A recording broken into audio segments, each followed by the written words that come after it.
नमस्कार दोस्तों, मेरा नाम है सौरभ। आप देख रहे हैं बिंग द सोल और आज हम बात करने वाले हैं भारत की शिक्षा व्यवस्था के ऊपर, वैदिक शिक्षा व्यवस्था या फिर गुरुकुल्स के ऊपर, कि भारत में गुरुकुल की क्या स्थिति रहा करती थी पहले और वो गुरुकुल की स्थिति खराब कैसे हो गई और उसका पतन कैसे हो गया। हम यहाँ पर मुस्लिम आक्रांताओं और ब्रिटिशर्स की भी बात करेंगे कि उन्होंने किस तरीके से इंडियन एजुकेशन सिस्टम को ख़राब किया और पूरी तरीके से डिस्ट्रॉय कर दिया।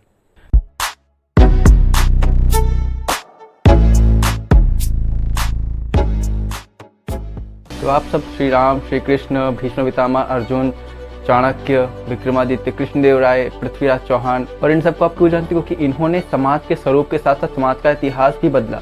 और इनमें ही लेकिन सामर्थ्य आया कैसे, इन्होंने ऐसा क्या हासिल कर लिया कि इतने काबिल बन गए कि इन्होंने पूरे समाज को परिवर्तन करने की क्षमता प्राप्त कर ली और जो असत्य था, अज्ञानता थी, अधर्म था, उसको हटाकर सत्य की स्थापना करी। तो आखिर इन सब में काबिलियत कैसे आ गई? तो इस प्रश्न का जवाब केवल 3 शब्दों में ही है, या फिर कहें तो एक शब्द में, गुरुकुल या फिर वैदिक शिक्षा व्यवस्था। आज मैं आप सबको गुरुकुल का वो इतिहास बताने वाला हूँ जिससे सुनकर आपको गर्व तो बहुत महसूस होगा, है ना, बहुत प्राउड फील होगा कि हाँ हमारा इतिहास ऐसा था। लेकिन जब आपको पता चलेगा कि हमारे इसी कल्चर को, हमारी इसी संस्कृति को, गुरुकुलों को किस तरीके से तोड़ा गया, किस तरीके से विनाश किया गया इनका, तो आपको दुख भी बहुत होगा। तो प्राचीन काल से लेकर आज से लगभग 1000 साल पहले तक ये जो गुरुकुल व्यवस्था है बहुत ही फली फूली और बहुत संपन्न थी। इन गुरुकुलों ने ही हमें महान राजा, शासक, क्षत्रिय, योद्धा, विद्वान, सुदृढ़ शासन व्यवस्था, सुरक्षित वातावरण, आध्यात्मिक ज्ञान, सुख, संयम, सामर्थ्य और संस्कार, ये सब कुछ दिया। इन गुरुकुल्स में बच्चों को केवल प्रोफेशनल या फिर टेक्निकल नॉलेज नहीं दी जाती थी, इसके साथ ही साथ उनके पर्सनैलिटी डेवलपमेंट और उनकी कल्चरल ग्रोथ पर भी पूरा ध्यान दिया जाता था। इन गुरुकुलों में पढ़ाए जाने वाले विषयों में गणित, अर्थशास्त्र, समाजशास्त्र, रसायन विज्ञान, भौतिक विज्ञान, जीव विज्ञान, वनस्पति विज्ञान, आयुर्वेद, धनुर्वेद, खगोल शास्त्र, वैमानिकी शास्त्र, काल विद्या, जलयान विद्या, भवन निर्माण विद्या, मिलिट्री एंड वॉरफेयर, ये सारा कुछ सिखाया जाता था। और इसके साथ ही साथ animal husbandry, bird keeping, metallurgy, cloth making, vehicle designing, water management, ये सारे अलग अलग विषय गुरुकुल्स में पढ़ाए जाते थे। और इस शिक्षा के ऊपर सभी का समान रूप से अधिकार था, ना किसी वर्ग विशेष को ज्यादा मौके मिलते थे, ना किसी वर्ग विशेष को कम मौके मिलते थे, सभी लोग समान रूप से शिक्षा ग्रहण किया करते थे। और गुरुकुल को जो चीज सबसे खास बनाती है वो उसकी निःशुल्क शिक्षा व्यवस्था। इन सारे गुरुकुल्स में ज्ञान लेने के लिए, फिर शिक्षा ग्रहण करने के लिए किसी भी प्रकार का आपको शुल्क नहीं देना पड़ता था। लेकिन इससे एक सवाल उत्पन्न होता है कि आखिर ये गुरुकुल और ये महाविद्यालय जो हुआ करते थे या फिर चलते कैसे थे, इनकी जरूरत की चीजें या फिर सुविधाएं कैसे पूरी होती थी। तो मुख्य रूप से गुरुकुल या फिर इन महाविद्यालयों के आय के केवल 3 साधन हुआ करते थे। पहला साधन था राजा या फिर बड़े उच्च अधिकारियों के द्वारा जो दान दिया था उससे। दूसरा साधन था जो दीक्षित हुए शिष्य अपने घरों को जब जाते थे तो वो अपने गुरु को कुछ गुरु दक्षिणा देकर जाते थे। और तीसरा कारण था भिक्षा या फिर दान, जो वहाँ के शिष्य घर घर जाकर मांगा करते थे। तो नो डाउट ये शिक्षा व्यवस्था बहुत ज्यादा बेहतर थी। और ऐसा मैं क्यों बोल रहा हूँ, इसका प्रूफ भी आपको इसी वीडियो में मिल जाएगा। इन गुरुकुलों में शिष्य अपने गुरु से शिक्षा, संस्कार, धर्म, स्वावलंबन, व्यवहारिक ज्ञान, ये सारी कुछ चीजें सीखते थे। और सीखते सीखते एक समय ऐसा आता था जब गुरु और शिष्य का संबंध माता पिता के संबंध से भी उच्च हो जाता था। लेकिन आज से लगभग 1000 साल पहले भारत की इसी शिक्षा व्यवस्था पर ग्रहण लगना चालू हो गया। अरब और गल्फ कंट्रीज के मुस्लिम आक्रांतों की नजर जब भारत पर पड़ी तो एकदम भारत को देखकर चकाचौंध हो गए। पूरे विश्व में भारत की जो एक छवि थी वो एक धनी राष्ट्र के रूप में हुआ करती थी। और इसी धन के लोभ के कारण जब ये आक्रांता भारत आए तब इनकी नजर इन गुरुकुल्स पे पड़ी और इन्हें बात तभी समझ आई कि भारत की इस समृद्धि का कारण क्या है। उन लुटेरों और आक्रांताओं ने भारत के महान विश्वविद्यालयों को तोड़ा, उसके ज्ञान को नष्ट किया और उसके बाद तो ये सिलसिला चलता ही रहा, ये कभी रुका ही नहीं। उसके बाद इस भारत भूमि पर मुगल लुटेरों का आगमन होता है। अब मैं इन्हें लुटेरा क्यों बोल रहा हूँ, क्योंकि इन्होंने यहाँ से कुछ लूट कर तो नहीं ले गए, लेकिन हाँ ये भारत की जो संस्कृति थी, जो गुरुकुल व्यवस्था थी, जो शासन व्यवस्था थी, अच्छी शासन व्यवस्था थी, उसको उन्होंने लूट लिया। ये बाबर, शाहजहां, औरंगजेब, इन आक्रांताओं ने भारतीय गुरुकुलों की ही नकल करके मुस्लिम मदरसों को खोला और उसमें भी निःशुल्क शिक्षा दी। लेकिन अंतर इतना था कि जो गुरुकुल्स में जो पैसा आता था, जो धन आता था, वो भिक्षा या दान के रूप में आता था, लेकिन जो धन मदरसों को दिया जाता था वो एक राजस्व का एक बड़ा हिस्सा दिया जाता था। इन मुगलों ने हिंदुओं का बड़े पैमाने पर धर्मांतरण करवाया और जिन्होंने इस्लाम को स्वीकार नहीं किया उनको सूली पर लटका दिया गया। गुरुकुल व्यवस्था को पूरा छिन्न भिन्न कर दिया गया। लेकिन यहाँ पर वक्त जल्दी बदला, लेकिन ये जो वक्त बदला परिस्थितियां और बुरी हो गई। हमारी इस भारत भूमि पर पैर पड़े ब्रिटिशर्स के। ये ब्रिटिशर्स वो लोग थे जो भेड़ की खाल में भेड़िए थे। इन्होंने भारत की शिक्षा व्यवस्था को अच्छी तरीके से एनालाइज किया और फिर ये निष्कर्ष निकाला कि अगर उनको अपने मकसद में कामयाब होना है, अगर उनको भारत को गुलाम बनाना है तो यहाँ के गुरुकुल को खत्म करना पड़ेगा, गुरुकुल सिस्टम को खत्म करना पड़ेगा। सन 1858 में इंडियन एजुकेशन एक्ट नाम का एक एक्ट भारत में लाया जाता है और इसको लाता है एक ब्रिटिश ऑफिसर लॉर्ड मैकाले। इस मैकाले का नाम आप सबने सुना होगा अपनी अपनी हिस्ट्री बुक्स में। तो ये मैकाले करता क्या है, ये 2 लोग को अपॉइंट करता है, एक का नाम है जी.डब्ल्यू. लूथर और दूसरे का नाम है थॉमस मुनरो। तो इन दोनों को बोला जाता है कि तुम जाओ और पूरे इंडिया में सर्वे करो। और सर्वे किस चीज़ का करो? साक्षरता का, कि भारत में कितना लिटरेसी रेट है, कितनी साक्षरता दर है। तो जो लूथर था वो नॉर्थ इंडिया में गया और जो मुनरो था वो साउथ इंडिया में गया।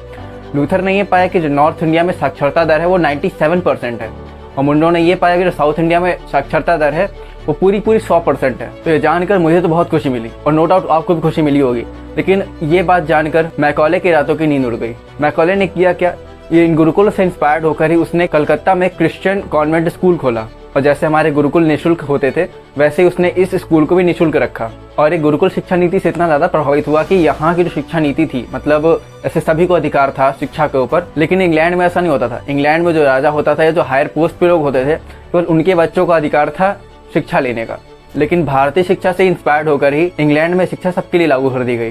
तो ये सारे लोग कहीं ना कहीं भारतीय शिक्षा व्यवस्था को बहुत अच्छे से समझते थे और उसकी महानता को समझते थे, लेकिन फिर भी वो यहाँ पर शासन करना चाहते थे, इसलिए उन्होंने इसको डिस्ट्रॉय किया। हमारे गुरुकुल केवल भवन निर्माण, खगोल शास्त्र, अर्थशास्त्र, वानिकी शास्त्र, आयुर्वेद केवल इतना ही नहीं बताते थे। हमारे गुरुकुलों में युगों युगों पुराना इतिहास संग्रहित करके रखा गया था।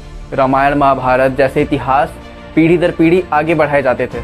लेकिन इन ब्रिटिशर्स ने किया क्या, हमारे रामायण, महाभारत शास्त्रों को ही माइथोलॉजी टेक्स्ट बोल दिया, केवल एक मनगढ़ंत कहानियाँ। इसका हमारे इतिहास से कोई लेना देना नहीं, क्योंकि एक थ्योरी है, अगर किसी राष्ट्र को खत्म करना हो तो उसको उसके इतिहास से ही काट दो, वो लोग खुद ब खुद कमजोर और खत्म हो जाएंगे। इसने रामायण महाभारत को माइथोलॉजिकल टेक्स्ट तो बोला ही बोला, साथ ही संस्कृत के अध्ययन को भी इलीगल घोषित कर दिया गया। जितने भी गुरुकुल और वैदिक संस्थान हुआ करते थे उन सबको अवैध घोषित कर दिया गया। और नई शिक्षा नीति के अनुसार भारत में अंग्रेजी शिक्षा को लागू किया गया। और ये जो अंग्रेजी शिक्षा थी ये केवल ब्राह्मणों के लिए रखी गई। तो यहाँ पर लोग जो बोलते हैं कि भारत में कास्ट सिस्टम ब्राह्मण लेकर आए या फिर कुछ विशेष वर्ग के लोग भारत में जाति व्यवस्था को लेकर आए, तो ऐसा बिल्कुल नहीं है। इस जाति व्यवस्था की जितनी भी जड़ें हैं ये सब के सब अंग्रेजों द्वारा बोई गई हैं। ये जो लॉर्ड मैकाले है भारत के लिए एक मुहावरे का प्रयोग किया करता था। वो मुहावरा यह था कि जिस तरह खेत में नई फसल लगाने से पहले खेत को अच्छी तरीके से जोता जाता है, उसी तरीके भारत की जो शिक्षा व्यवस्था है उसको भी अच्छी तरीके से जोता जाना चाहिए, ताकि अंग्रेजी शिक्षा व्यवस्था को अच्छी तरीके से लागू किया जा सके। तो ये लोग तो आए ही थे ऐसा मकसद लेकर, लेकिन हम ही लोग नहीं समझ पाए। हमारी संस्कृति हमें इजाज़त नहीं देती थी कि अपने अतिथियों पर ऐसा शक किया जाए। ये मैकाले ही अपने पिता को एक लेटर लिखता है, उसमें वो खुले तौर पर बताता है कि भारत में अंग्रेजी शिक्षा फल फूल रही है और भारत के जो युवा हैं वो देखने में तो भारतीय हैं, लेकिन उनका दिमाग एक अंग्रेजी दिमाग होगा। वो अपनी संस्कृति से, अपनी परंपराओं से एकदम कटे होंगे और वो अंदर से एकदम खोखले होंगे। और एक समय ऐसा आएगा कि वो अपनी संस्कृति, अपनी परंपराओं की बात करने में भी शर्म महसूस करेंगे। हमारा भारत कितना संपन्न देश था इसका अंदाज़ा आप इस बात से लगा लीजिए कि जब ब्रिटिशर्स इंडिया आए थे उस समय जो वर्ल्ड एक्सपोर्ट में अंग्रेज़ों की जो भागीदारी थी वो केवल 9% थी और इंडिया की जो भागीदारी थी वो 19% थी। और ये भागीदारी अब घटकर 0.5% ही रह गई है। हमारे भारत देश में दुनिया भर के अलग अलग कोनों से लोग आते रहे हैं। कुछ लोग ज्ञान की खोज में आए, कुछ व्यापार के लिए आए और कुछ केवल भ्रमण करने के लिए आए, लेकिन सब में से किसी ने भी भारत का वर्णन एक दुखी, गरीब या फिर निरक्षर राष्ट्र के रूप में कभी नहीं किया। इन्होंने जितना भी वर्णन किया भारत के बारे में, भारत को एक संस्कृति से परिपूर्ण राष्ट्र बताया। 1931 में राउंड टेबल कॉन्फ्रेंस में यानी कि गोलमेज सम्मेलन में महात्मा गांधी एक स्पीच देते हैं और उस स्पीच में वो ये बोलते हैं कि the beautiful tree of education was cut down by you British, Therefore today India is far more literate than it was 100 years ago। यानी कि शिक्षा व्यवस्था का एक बहुत सुंदर वृक्ष तुम ब्रिटिशर्स के द्वारा काट दिया गया, इसलिए आज का जो भारत है वो 100 साल पहले वाले भारत से ज़्यादा निरक्षर है। महात्मा गांधी के साथ ही काम करने वाले और एक महान विचारक धर्मपाल जी ने एक पुस्तक लिखी है जिसका नाम है द ब्यूटीफुल ट्री। इसमें वो साफ साफ बताते हैं कि भारतीय शिक्षा व्यवस्था अंग्रेजों की शिक्षा व्यवस्था से काफ़ी ज़्यादा अच्छी थी। और ये स्थिति तब थी जब भारतीय शिक्षा व्यवस्था को मुगलों और मुस्लिम आक्रांताओं द्वारा पहले ही बहुत क्षति पहुंचाई जा चुकी थी। धर्मपाल जी अपनी पुस्तक में बताते हैं कि भारतीय शिक्षा का जो कंटेंट था, जो विषय हुआ करते थे, वो बहुत अच्छे हुआ करते थे और यहाँ जो अध्ययन की अवधि थी वो काफ़ी लंबी और अच्छी थी। शिष्य ज़्यादा से ज़्यादा समय अपने गुरुओं के साथ बिताते थे और अच्छे संस्कार और शिक्षा लेते थे। और सर्व शिक्षा की नीति को अंग्रेजों ने भी अपनाकर इंग्लैंड में शिक्षा को सभी के लिए लागू किया। ये भारतीय गुरुकुल ज़्यादा साफ सुथरे और प्राकृतिक हुआ करते थे और जो यहाँ के गुरु होते थे वो शिक्षा देने के लिए ज़्यादा समर्पित और स्वभाव से काफ़ी सरल होते थे। और ये अपनी पुस्तक में यही बताते हैं कि बंगाल में ही करीब 1 लाख गुरुकुल हुआ करते थे। तो इस बात से आप ये अंदाज़ लगा लीजिए कि पूरे भारत देश में कितने गुरुकुल रहे होंगे और कितने ज़्यादा गुरुकुलों को निर्ममता से डिस्ट्रॉय किया गया होगा, उनमें आग लगाई गई होगी, वहाँ रहने वाले गुरुओं को मारा गया होगा। लॉर्ड मैकॉले ने अपने लेटर में ये भी लिखा था कि भारतीय कभी इस शिक्षा व्यवस्था से उबर नहीं पाएंगे और ये बात कहीं ना कहीं सच है। सन 1950 में जब हमारा संविधान बन रहा था तब भारतीय शिक्षा नीतियों में कोई बदलाव ना करते हुए ब्रिटिशर्स के द्वारा ही जो शिक्षा नीति दी गई थी उसी को आगे बढ़ाया गया। और ये बहुत ही दुख की बात है। जब हमें हमारा स्वतंत्र भारत देश मिल चुका था, तब हमें हमारी स्वतंत्र शिक्षा नीति क्यों नहीं मिली? और ये सवाल हमें करना चाहिए सरकार से, जिम्मेदार लोगों से। तो मुझे उम्मीद है आपको गुरुकुल के ऊपर ये पूरा एपिसोड बहुत ही अच्छा लगा होगा और समझ में आया होगा कि भारतीयों को कैसे डिग्रेडेड फील कराया गया, उनकी शिक्षा पद्धतियों को कितना गिराया गया, और हमारा जो इतिहास था, हमारे रामायण, हमारे महाभारत को माइथोलॉजिकल टेक्स्ट बोला गया। लेकिन बात वही है ना कि समय बदलता है। अब बस इंतजार है तो भारत में गुरुकुल सिस्टम के फिर से वापस आने। तो आखिरी में बस इतना ही बोलूँगा कि आपको अगर ये एपिसोड अच्छा लगा हो, समझ में आया हो, तो इसे और लोगों के साथ शेयर करिए, उनको बताइए उनके इतिहास के बारे में, उनके शिक्षा के इतिहास के बारे में।